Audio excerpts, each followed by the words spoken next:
For great ideas and practical tools you can start using tomorrow to grow your business and separate you from the competition, you've come to the right place. If you're into B2B marketing and sales, then welcome to the one and only B2B Marketing and Sales Podcast. With over 60 and counting total years in the trenches of businesses small and large, they have a plethora of knowledge and experience that generate you more leads, capture more clients, ring up more sales. Well, doggone it, just make you more money. How about that? Always thought-provoking, yet dubiously entertaining. Please welcome to their respective microphones across 3 time zones, your co-ringmasters, the Dave Loomis, and not the rock star, Steve Miller. Hey, everybody. This is Dave Loomis without my sidekick, Steve Miller, not the rock star, who's also goes by Kelly's dad and marketing gunslinger. So we do not have Steve with us today, but we do have an amazing guest who couldn't be more tailor-made for what we're doing here, which is the B2B Marketing and Sales Podcast. And our guest is Mike McCalley. And I will give a very brief intro to Mike, who I've known for quite some time, just kind of being in and around the industry for many years. Currently, Mike is founder leader of the Vertical Solution. If you look at LinkedIn, it says fractional chief growth officer and consultant. So we can explore that a little bit. But if you just look, Steve's experience is incredible. Being chief revenue officer at several places, marketing, sales. Right now, the focus is on private equity, private, public companies, B2B, SaaS companies, services manufacturers. This is like the world of B2B that I operate in as well from a voice of customer standpoint. But just a couple things that that Mike has done. Product manager at Ingersoll-Rand. These are things that I would love to talk about, all these things. VP GM at Crane, CMO at GE, little company that you all might have heard of. VP marketing and product management, Flowserve. So these are all, these are B2B companies right in our wheelhouse of what we talk about on this show. And you also have a new podcast, which is, I think, called the Vertical Podcast. Is that correct? It's Get Vertical, but yes. Get Vertical. Get Vertical. Yes. Sorry. The Get Vertical Podcast. Well, that's a good thing for us to kick us off because welcome. Thank you. It's good to be here. Thank you for taking time to join us and talk to everybody about our favorite topic. So the Vertical Solution is the name of your firm, and also the podcast is called Get Vertical. Can you tell us about a few guesses about what that might refer to, but tell us what that means to you? Yeah, it's a multi-meaning piece, but what I found is as I was serving and working with different businesses, and both as an employee and then as a consultant or service provider and whatnot, it was essentially everybody's about growth, right? And the way to growth was serving different industries or verticals, right? And in order to drive growth, there's 2 things that you have to do. You've got to sink deep roots, and that means you've got to be tied in closely with those customers, what the customer experience is, what they're trying to do, what the outcomes are that they're looking for. And then filling those gaps from a jobs to be done perspective. And so essentially, it was all about getting into that vertical and driving growth in that vertical. And so a little bit of a double play there. And then that's the play. That's great. I think we've talked recently I've got a couple projects where I'm helping B2B companies set up industry-based segmentation, in other words, verticals, where, the reality is there's a lot of people listening out there right now that work at B2B companies. And whether you actually have defined and I guess intentionally market to those verticals per se, whether you do that or not, you have verticals that you sell to by definition. Yeah, absolutely. And the other piece of it, right, is the way I look at things is it's all about growth. And whether that is business growth or personal and professional growth. And because the cliche is, right, if you're not growing, you're dying, right, or shrinking. And so it's all right, well, how do we drive growth? And growth is about going vertical. Now, the reality of it is, there's nothing that's straight up and down. There's nothing that's purely diagonal, right? It's messy, but the goal is to keep going up. And sometimes, absolutely. Is there a limit to the number of verticals that a company should pursue in your experience? Is there something to focus, or just, basically just segment up the whole market into all the verticals and, hey, we should try and go after them all? What's your sense of that? be great at what you do. If you can be great at it, then you can do it, right? And what I've found over time is people will dilute their focus trying to be everything to everybody. And my encouragement is, I think that the phrase of the day is to niche down or niche down, right? Yeah. And so get really focused in it. Some people call them micro segments or hyper segments, or down to, an ICP or ideal customer profile, right? Things like that. You've got to be able to get very, very specific about it. And if you can serve that and serve that well, then absolutely, there are some things that translate across multiple verticals. Great. If you can do that, as long as you're doing it excellently, and your customers are deriving value out of it, that's fantastic. Most of the time, what I found is we find our capabilities by going one step too far, right? Yeah, and that's not always the end of the world. I mean, how do you know your limit unless you try and reach it? Yeah, I mean, I think Mario Andretti had a great saying along those lines: is you don't know how fast you can go until you go too fast, right? Right.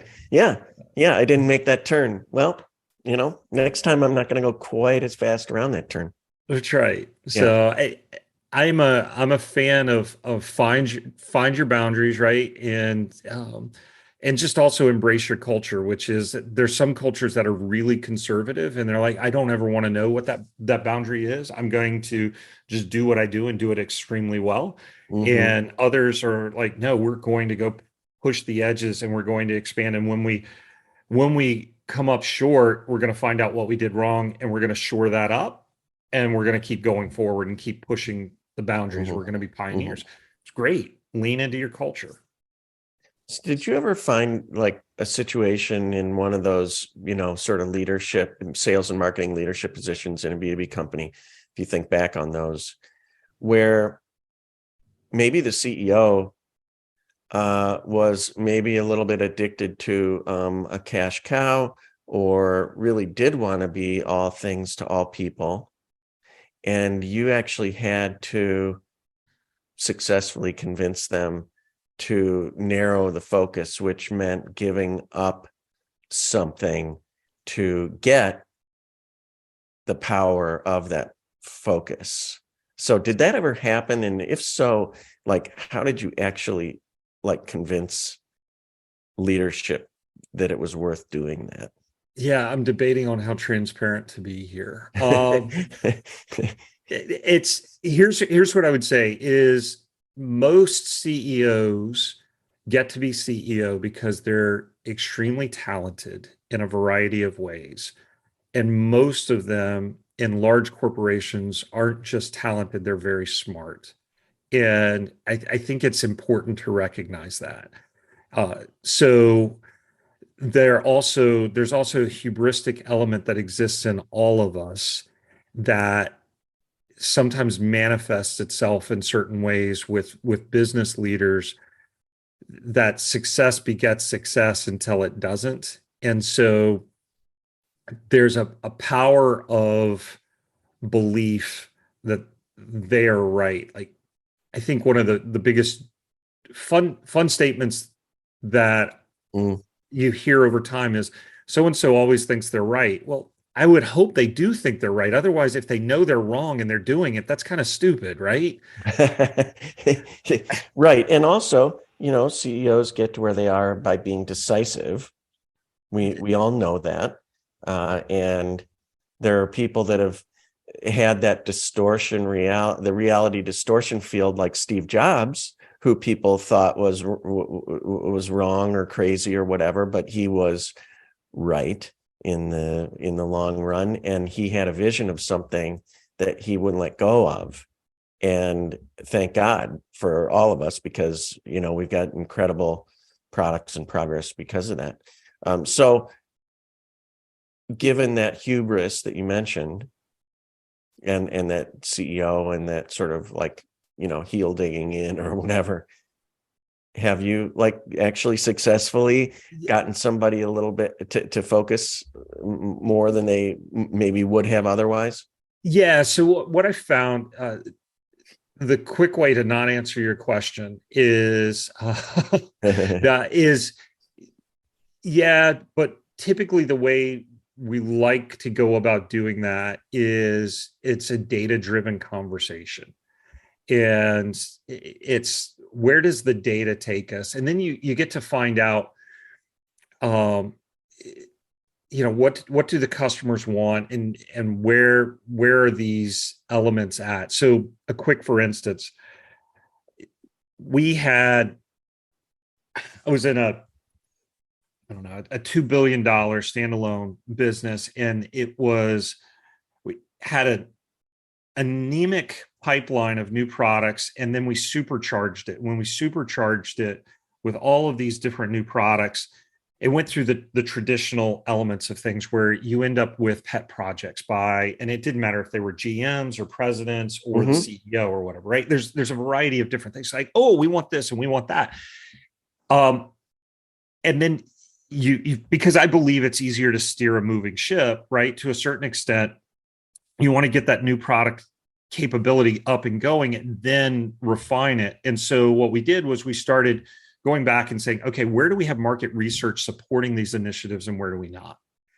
And I'll never forget, we'd gone in and looked across. I mean, it was hundreds of new products that were in the pipeline, and we're like, okay, which ones have research behind them and which ones don't? Which one have VOC, right? Which is near and dear to your heart. Which ones have, secondary market research, primary market research, focus groups, all the different types of things. But our litmus test was, is there any market research? And then the double click was what type, right?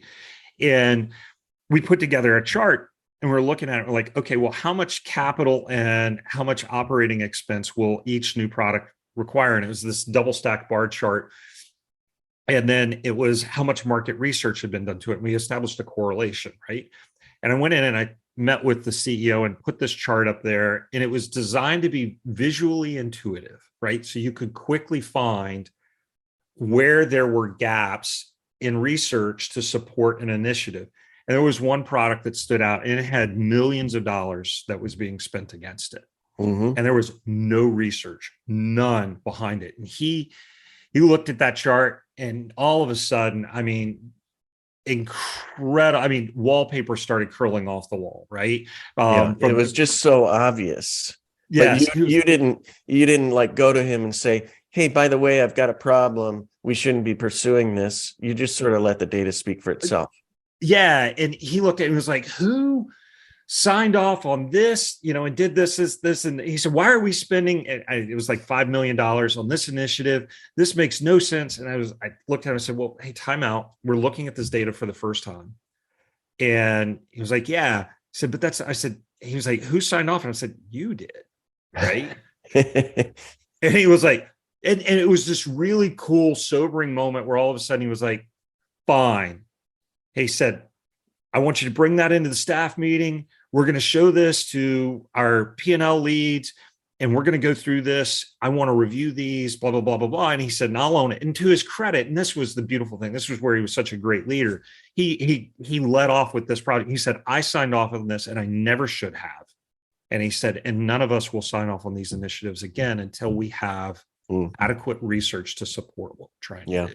Does that make sense? Yeah, absolutely. Absolutely. Great example. The other thing that I've found in the data realm is even just running numbers in certain ways by different vertical segments to show others, decision makers, everybody, where most of our revenue comes from, and that the concentration of it, and usually it's an 80-20 rule. And then of those, where are we making our money? And, there's always like, sort of beliefs inside a company about things. But until those numbers are like staring you in the face, it's hard to make decisions on them. But sometimes when you see them so starkly like that, you're like, you know what? We have limited resources, limited time, etc. Shouldn't we be going after what we're really, really good at, and going after this part of the market? And maybe we can't say, like, it's hard to get people to say no, we'll never sell to this segment if it comes over the transom, but you can get people to say, yeah, we won't spend our time and market in our dollars targeting those to the same extent that we're going to target these others. Yeah. No, I think that's spot on. And I think the other piece of it that's interesting, right, is I think there are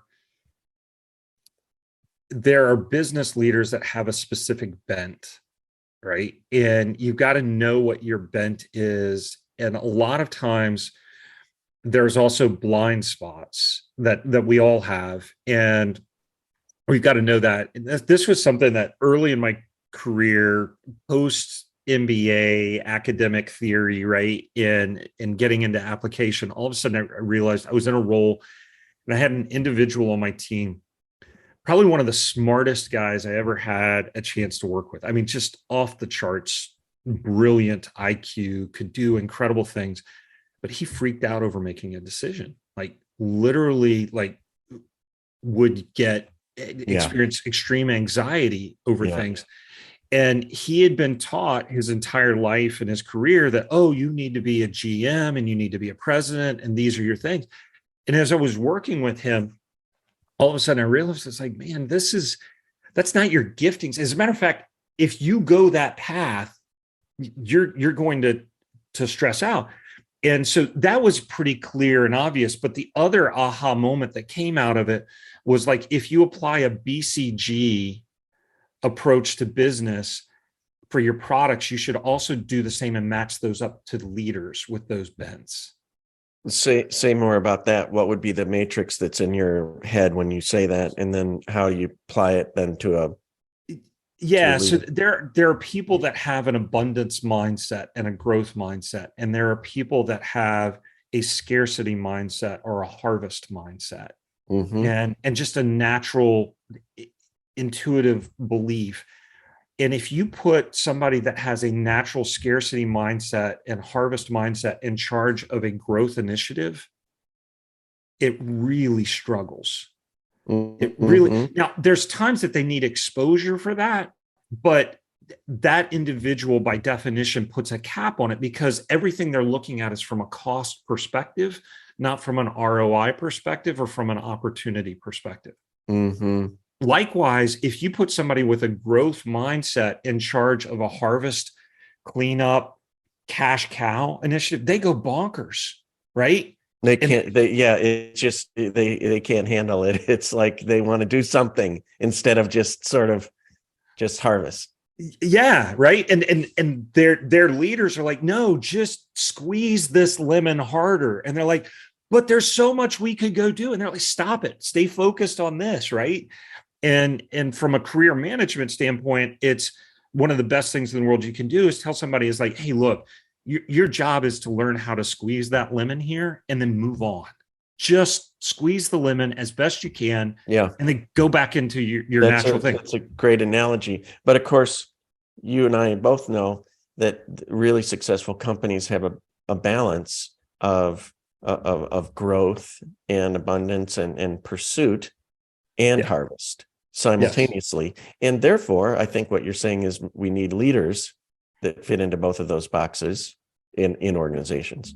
You do. And that's what takes us back to your original question, which is I try to understand what somebody's worldview is or perspective is as I'm talking with them. So case in point, when they're like, hey, I want to go do everything, or they've got, some pet project or something that they want to do, and it doesn't really fit, then what I want to understand from them is what is it that's motivating them and driving them to do that.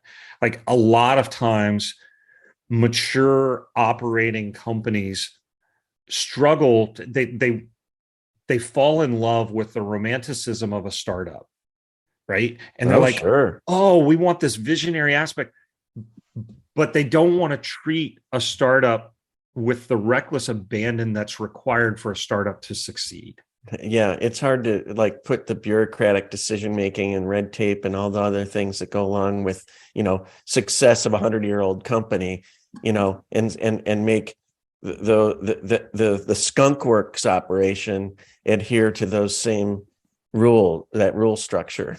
Yeah, and that's where if you apply a harvest mindset operator and you say, hey, your job is to go drive this innovation, you're asking somebody to do something that's contrary to their DNA.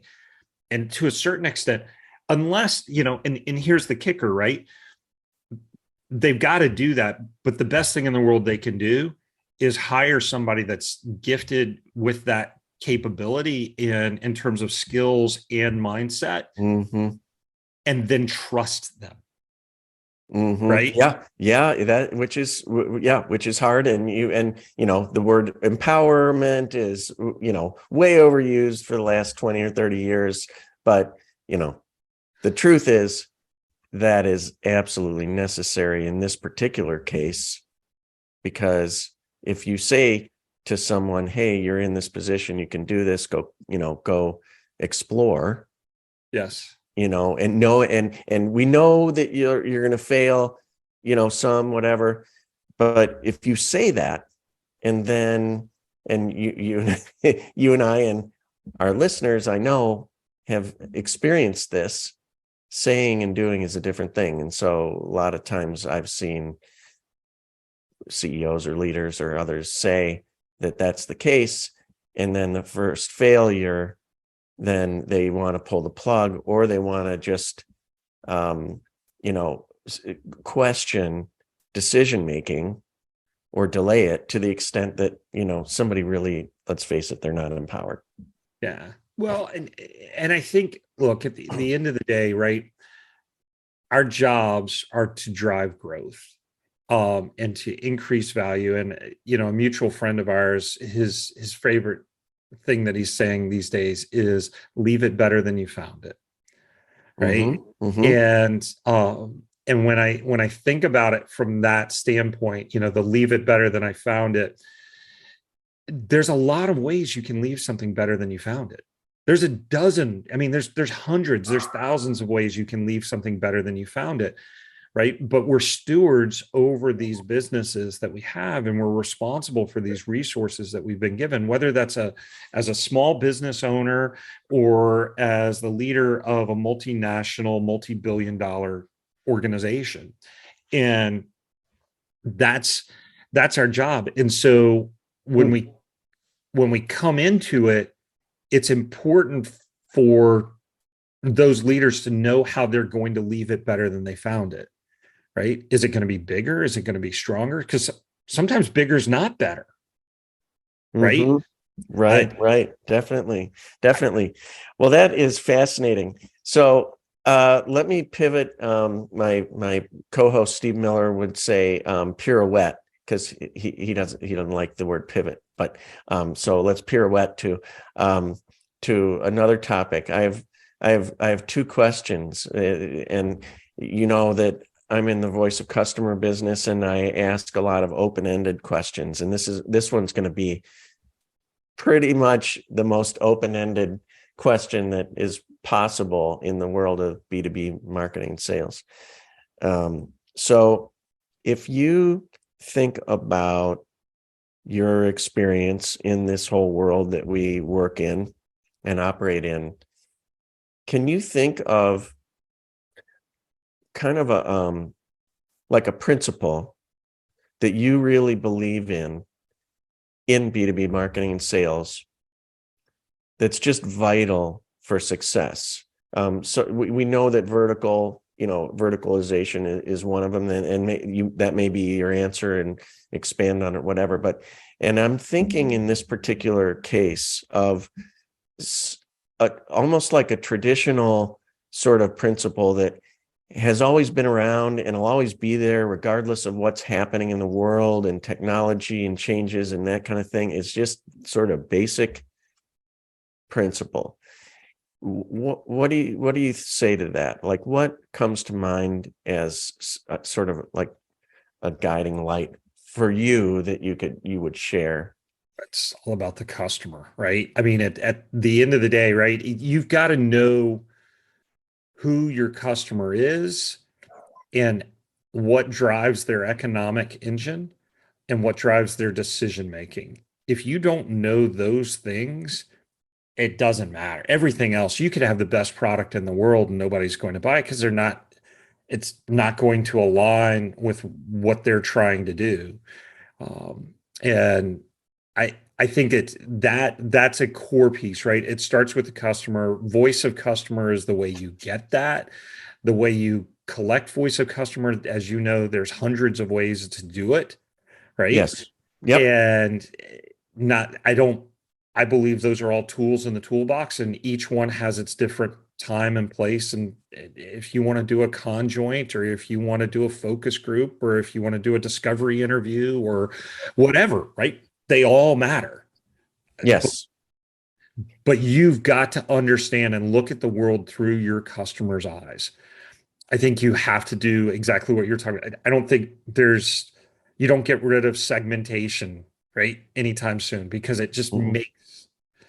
Now, is there academic segmentation and inactionable segmentation that can happen? Absolutely, right?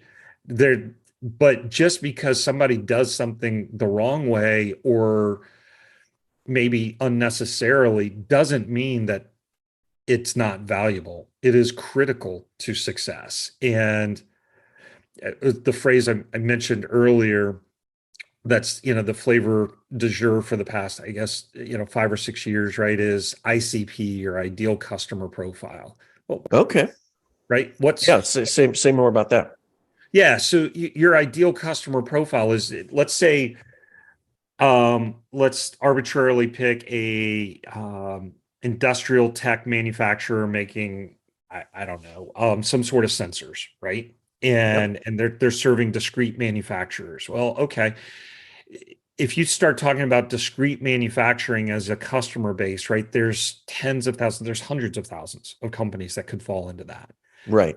All of a sudden, they've got some companies that are extremely profitable, that they grow with, that they do very, very well with. And then if you double click on that until you get down to what are the core elements around that, all of a sudden, let's fictitiously pick out, it's a company that's making tires, right? A tire manufacturer. And you're like, wait, we do extremely well with rubber-based companies. Okay, well, what type? Well, they've got to have a footprint of, 100,000 square foot under roof, and they've got to be doing X tens of millions of dollars a month, right? And okay, now all of a sudden it's like, and when we work with them, we do exceedingly well. Great. That's an ideal customer profile, right? It takes your firmographics and your buyer demographics and your buyer behaviors and smashes those together. So this isn't just persona, which we all talk about a lot. Right. This is if a company had a profile and then you're matching it up with the persona, then it's something like that. Steve, my podcast co-host, calls them moose. Who's your moose? And a moose is a buyer or a person, but it also represents a company. Like, in other words, who are you really targeting? Where's your sweet spot? We all have lots of names for it. Right. But that's very interesting. So you have to know, I think what I'm hearing is you have to know that ICP, that ideal customer profile. And then within that ideal customer, what makes them tick? What are they all about? How are they making a profit? What are their hurdles or challenges to making a profit? And what are we doing to help them succeed? Yeah. So the easy way to think about it from a framework perspective is going at a large level, right? You've got a vertical, right? A major industrial vertical. And then you double click down on that and you go down to, a sub segment, and then you go to like a micro segment. And then you've got an ideal customer profile that sits within that.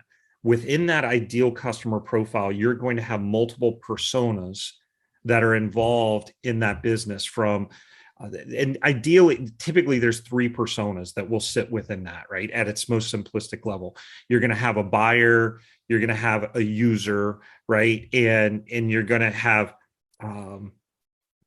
why did I say 3? But there's maybe, 3, right? I would say, procurement as a buyer, depending on the size of the organization, the user or operator, and then the product, there's a decision maker in the line organization that's not in procurement, that's involved in making that operation work. Yeah, typically, there's an executive decision maker, right? There's procurement, right? And then there's the user, right? And that's exactly it, right? Yeah. Those are the 3. Yeah, and so I think that's so interesting, because basically what you're saying is, like, take a magnifying glass and just keep going down and down to the cellular level here. And that's where we want to live and do our marketing. So, well, here's the crazy thing, right? Is by doing that, you go down to that level, and then you say, okay, well, what is it? What's the commonality what's the secret sauce that makes us successful with this type of customer? Okay, great. Now let's go back up and let's look across the world, or let's look within the sub segment, and let's look within the segment, and let's look within the vertical. Where are other customers that look like this? And then what you may find out is, back to your very first question, you may be agnostic to verticals, right? As you look at that ICP, it may not be vertical dependent, right? Yeah, it's interesting, because you're saying, like, focus in, focus out. And what I say is look for, I call them landmarks. So you're looking for data that sticks out, that, in your favor, most potentially, but landmarks, and then patterns, like threads. And then there's a story. There's really a story to be told, because there's a reason why we have a sweet spot. Every company, like, why? Yes. Because honestly, at the heart of every company, we are really, really good at something. And people use us for a reason. And the reason they use us isn't necessarily like the advertising jargon on our website, or the 50 reasons that, somebody lists out, in, some sell sheet or whatever. It's like what the customer tells you. Oh my gosh, you guys are really in the box on all this stuff, which is great. But I mean, your service, it's like, and the way they say it, I mean, it's usually pretty simple. you know? Well, it was interesting, right? I was talking with a CMO for a very large, say 20-ish billion-dollar company recently, and they were talking to me about something. They said, should we hire you to do X? And I was like, no, actually you shouldn't. Right. And which is, when do you tell somebody no? It's like, Yeah. like, no, what you're trying to do, you need a specific provider a type of provider and brand that's going to serve you in that capacity, because your customer is your board, right? And essentially you're buying an insurance policy. And if you show up with the vertical solutions is doing this work, they're all going to look at you a little crazy, right? But you probably should show up in that situation. Say, could you engage us? Absolutely, right? From a consultative perspective, we'll be glad to help and guide and everything else. But what you show up to the board with in that situation, you probably are going to need something that more of a blue chip brand that is an insurance policy for you, right? Right. Exactly. That's fascinating. Okay. So if you think about the answer to my question was, my original question was, what's the one guiding principle that you think, transcends time and technology and everything that, in the world, to say, hey, if we don't do this, we aren't going to be successful. If we do this, we're going to be successful. And that is knowing the customer, knowing who our best customers are, and then really knowing that customer and what makes them tick and how we're going to help them make them successful. So that's that. Now, there's another side of a coin, or a different aspect to this, and that's things do change. So in the world, so our economies change, brands and products come in and out of style, technologies change rapidly. If you look at, say, the Industrial Revolution, things were used, their horsepower. I mean, literally horsepower. Yes. Not engine horsepower, horses. And then there was electrification and from steam and gosh, they just thought to themselves, oh, what can we electrify? And it was literally anything you can think of. Right. Yes. And then, another example would be, say, when the internet, really exploded. Yep. What can you link? And the answer was pretty much anything. And first movers were really, really successful. So my second question, sort of similar to the next, was like, if that was a traditional sort of element, what would be something future oriented that, we've got to nail to be successful in your mind? AI, absolutely. It is. Look, for me, that's a layup of an answer right now, and I hope it's not overly simplistic or the flavor of the moment. But it is. I think just the way you went through those different periodic instances of disruption, right, from a historical perspective, through the Industrial Revolution and then the tech revolution and whatnot. I think AI is experiencing that type of growth and disruption as we speak right now. It's at a multiplicative, exponential, disruptive capability. As we're talking, I 15 minutes before we got on the call, I was doing some research, and what people are doing with AI, they're bolting AI on top of AI on top of AI, and it's creating a learning capability around large LLM, large language management capabilities with technical capabilities at the same time, and it's just going to rock our worlds. Right? From a marketing standpoint, but the other piece of it is what we've got to recognize is, just like the steam engine, right, and the locomotive disrupted transportation, right? and the steam engine and ships, putting a steam engine on ships with a propeller and a wheel and whatnot, disrupted the shipbuilding industry at one point. AI is disruptive. But it is a tool, right? And so if you learn to harness it and get ahead of it and understand where that tool fits in our toolbox, it's no different than what the calculator did to the slide rule,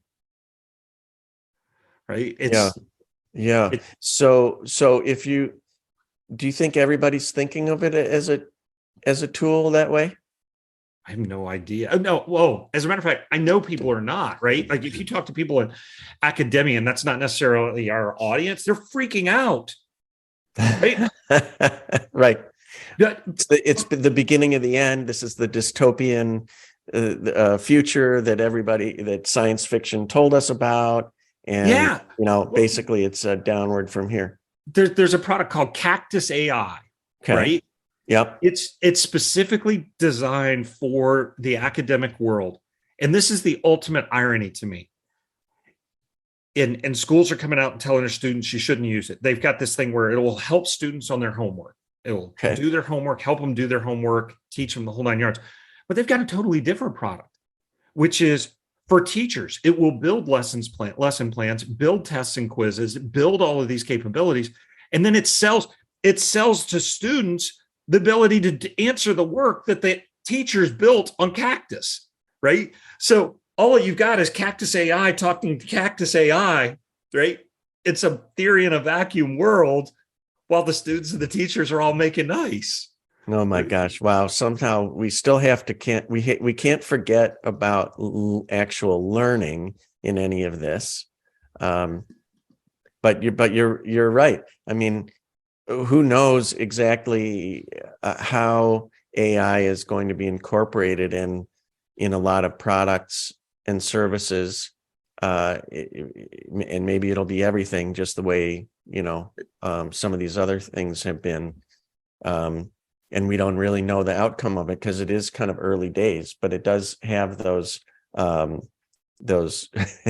sort of signs that this is not a virtual reality and meta. Yeah. Right. So I think that's a good comparison, because that's someone, I'm actually literally saying, like, a person decided, oh, this technology is going to, go somewhere. So I'm going to voice this on the public. And it may be sort of cheesy, and we may be scrapping around for use cases now, but trust us, this is going to be the next best thing, and I'm going to invest $20 billion in it, et cetera, or more. Versus this, like, as in like ChatGPT, just to pull one example out, which, it has that and these other tools have the highest adoption rate, the fastest adoption rate of literally any technology in the history of the world. Yeah. Well, and yes. And part of it, right? It's for a reason, because it's not just playing around. People from day one were using it to support real tasks in their jobs. Oh, yes. Yeah. In fact, and this is young people too. In fact, it's probably more young people who are more open-minded about this. But so I was on TikTok last night, and this video comes up, and it's I would say 30-year-old young woman. And, obviously a lot of people think TikTok is, it's like, people, dancing or doing whatever, but there's a lot of business oriented stuff on there. And this person was teaching viewers, how to write prompts for AI that will help them with their marketing. And it was about segmentation. And she was teaching, and she was showing this, here's the language you need to use in the prompt. And then the tool will give you a competitor comparison of your products versus the competition's and give you, advice on how to differentiate your own product and what to say about it.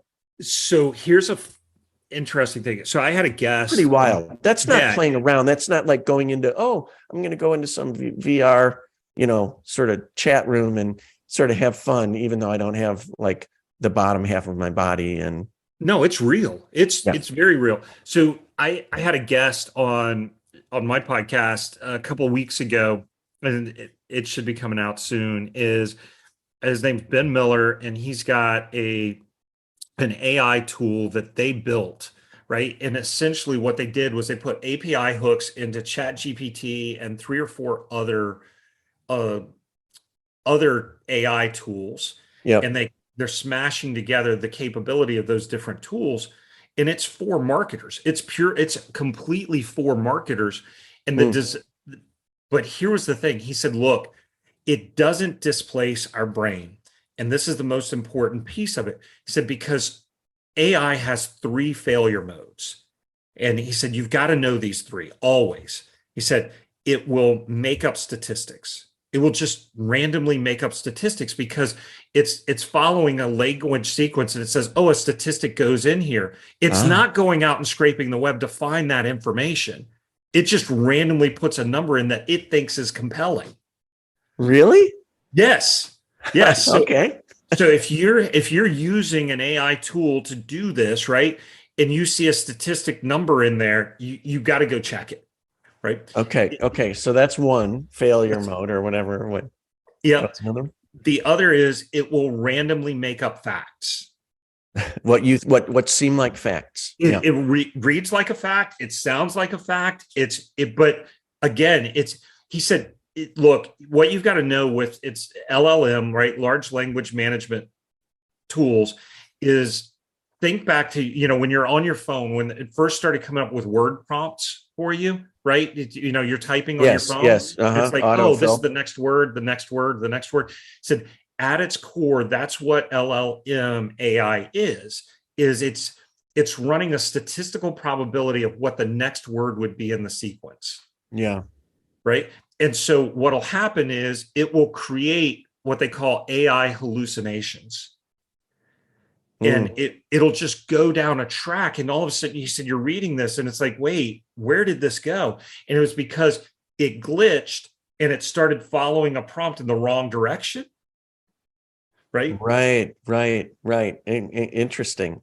That's fascinating. So back to your answer about like what's new and what's going to be a new sort of like guiding light principle going forward. And whereas like sort of traditionally and maybe forever at the base level, non-technology is knowing your customer. Yeah. Know your customer. And then something new completely on top of that, not supplanting that. Like we still have to know our customer. Actually, could we use AI to know our customer better? Yes. In other words, can we use this new technology to help us accomplish what's needed to be successful? I do every day. Mm-hmm. I use AI, not every day, but I use it multiple times a week, sometimes multiple times a day to learn more about my customer in different ways. Mm-hmm. Mm-hmm. Can you give an example? No. That's funny. That's funny. So I use it as a search engine now instead of Google. Yeah. Because what Google will do is it won't give me the answer. It's actually starting to subtly, which is not a coincidence. But it gives you a list of things, and I'm going to have to click through the list, and then I'm going to have to like go and find it myself inside it. Whereas, AI tools are going to actually give me the answer I'm looking for faster. Yes. And write it out for me. And I don't need, if I want to know the reference, I can ask, what's the reference? And maybe they can give me the answer, but No, that's spot on. And to go back and answer your question, yeah, what I typically will do is I'll put prompts in when I'm trying to understand something about my customer's problem, my customer's customer or something like that, and I'm serving them, and it makes me smarter on their products, their customers, their markets, those types of things. It just, because it works at such an accelerated speed, right? I get smarter faster. Well, and what's wrong with that? I mean, so let's just play around with this idea for a second, because when you say it's a tool, okay, well, let's say it's like 1,500, 1,600 or 1,700, okay, and I'm a business person and I need to learn about something, and I decide to go to a library. And, I know how to read, and I go to the library and I spend a week or two at the library or multiple libraries trying to find something out. And I do learn it, and I do learn something, and it takes me a long time, but I learn it. And then I, maybe I tell my client, hey, this is the way it is. Where'd you find that out? Well, I went to the library and I found out, or I did this research and I found out. Okay, that sounds great. Well, in the 90s or the, first part of this century, we went to the internet, right, to find something out. And, we were cautioned, well, just be careful about Wikipedia because there's errors, blah, blah, blah. Well, it's a library, right? It's just information. We still had to put a screen and think about it. But it helped us get that information faster. Now, what's the difference between that? I want to get smarter about something. This is something helping us learn faster. Yes. So unless it's like inherently actually wrong information, right? Then if you just have a little bit of like sort of check or skepticism, just clarity. But that's the way it's going to be, right? Haven't we always done that? We've just had tools to make us smarter. Yeah. Well, and that's the piece that you can't displace. And that's where I think schools, as they go forward, and frankly speaking, even us as marketers, as you go forward, you're never going to displace the importance and the responsibility of us as humans making decisions, right? And all that goes into that. So, case in point, just like if you give a 2-year-old a calculator, what are they going to be able to do with it, right? Are they going to be able to solve advanced math problems? No, they're not, right?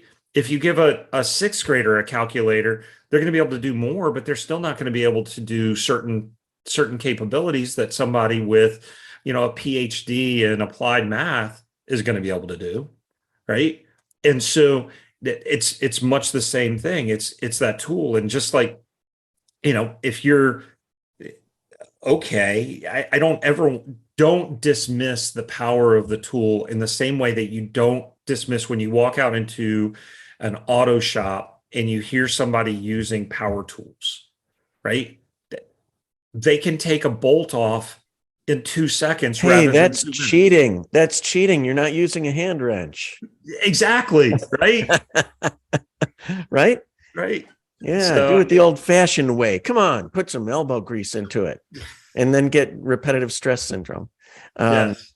So, yes. So look, on that note, we could probably keep talking for a long time, but let's, I think we'll wrap it up. I want to thank you. Mike McCalley has been our guest here. Thank you, Mike. Mike, you can find Mike on LinkedIn at Mike McCalley, McCalley, and Vertical Solution.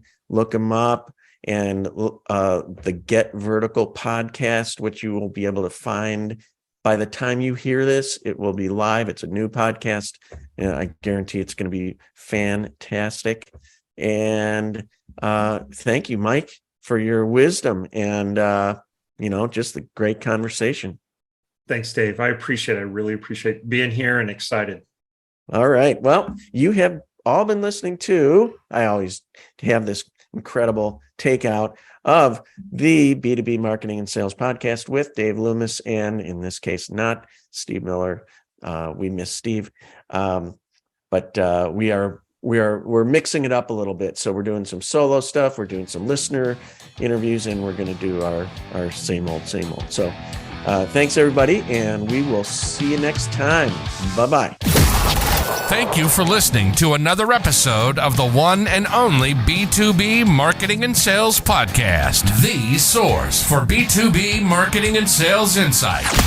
If you enjoyed the podcast, please be sure to subscribe and leave these old guys a 5-star rating. Check the show notes for any links and contact information. You can always contact us by going to b2bmarketingsalespodcast.com. Thank you, and keep on marketing, keep on selling.